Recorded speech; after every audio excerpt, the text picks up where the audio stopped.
Bonjour Étienne Olagnier. Bonjour. Vous faisiez partie donc du jury de l'aide à la création 2020 et c'est à vous que revient le soin de nous annoncer le 3e lauréat. Alors le 3e lauréat est un film qui s'appelle 3 nuits par semaine de Florent Gouelou.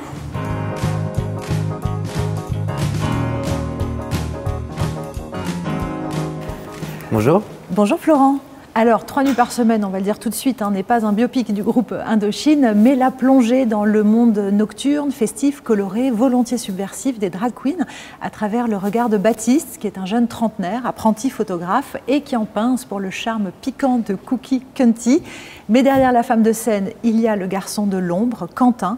Et pour Baptiste, ce n'est pas si simple de savoir qui de Cookie ou de Quentin le trouble au point de tout vouloir quitter.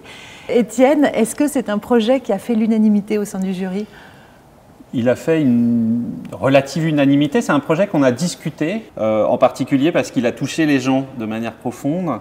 C'est un film exubérant, c'est un film ambitieux aussi pour un premier film. Donc il y a eu pas mal de discussions sur ces sujets-là. Et puis il y a un sujet très fort que pour ma part, qui pour ma part m'a complètement embarqué, qui est cette histoire d'amour entre deux êtres qui n'étaient pas faits pour se rencontrer au départ et qui vont tout emporter avec eux.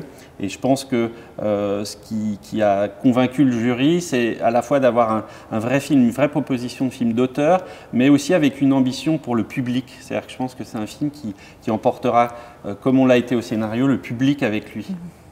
Florent, l'alter ego féminin des hommes de scène, on le voit très souvent comme un levier d'émancipation, de liberté, d'affranchissement même. Or, c'est aussi parfois une entrave. Est-ce que c'est un point de vue que vous vouliez nous montrer? Oui, tout à fait. Comme dans le projet, il y a cette envie de montrer la coulisse et de ne rien cacher finalement de tout ce qui fait la magie du drag. Ça me semblait important en effet de montrer ce que ça coûte. Et ce que ça coûte, c'est autant financièrement que humainement.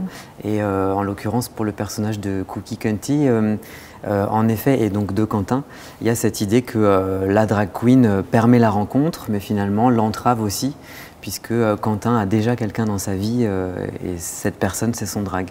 Au cinéma, l'univers des drag queens est souvent réduit à son aspect, on va dire, le plus festif et glamour, des plumes, des paillettes, et on élude souvent aussi l'envers du décor, on va dire, c'est-à-dire les difficultés sociales, une certaine précarité, voire des relents d'homophobie qui traversent actuellement la société française. Ça aussi, vous ne l'éludez pas? Tout à fait, ça fait également partie de l'envie du projet, c'est de pouvoir montrer la coulisse. Donc comme je suis drag queen par ailleurs dans la vie, j'ai vraiment très envie de mettre en scène ce milieu qui fait partie de mon quotidien.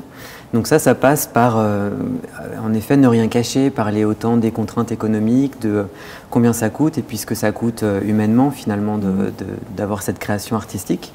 Après, ce serait intéressant de ne pas faire un film hors sol et que finalement tout ce qui raconterait leur combat à ces queens les rendrait plus héroïques. Donc c'est aussi pour cette raison que j'ai eu envie de montrer en effet l'agressivité qu'on peut parfois recueillir dès qu'on sort de la norme. Et ça fait partie du quotidien des queens. Au casting, il y a Pablo Poli et Afsia Herzi, des comédiens donc professionnels et de véritables drag queens. C'est pour vous quoi, un souci de véracité? Je pense que c'est aussi une façon d'écrire pour moi que de m'inspirer de personnes réelles et de jouer à soi et donc de se rejouer avec une goutte de fiction. Donc c'est un petit peu ce qui traversait mes films précédents. Donc c'est la raison pour laquelle j'ai eu envie d'inviter ces queens-là, mais qui sont par ailleurs de bons comédiens. Ça a été quelque chose d'important dans le recrutement et dans le casting, c'est d'avoir à la fois de bons artistes et de bons acteurs. Alors sans révéler l'issue de cette rencontre amoureuse, est-ce qu'on peut dire quand même que 3 nuits par semaine, ça serait une prescription de joie et d'émerveillement? Je l'espère. En tout cas, c'est mon émerveillement de spectateur il y a 3 ans quand j'ai connu le milieu drag.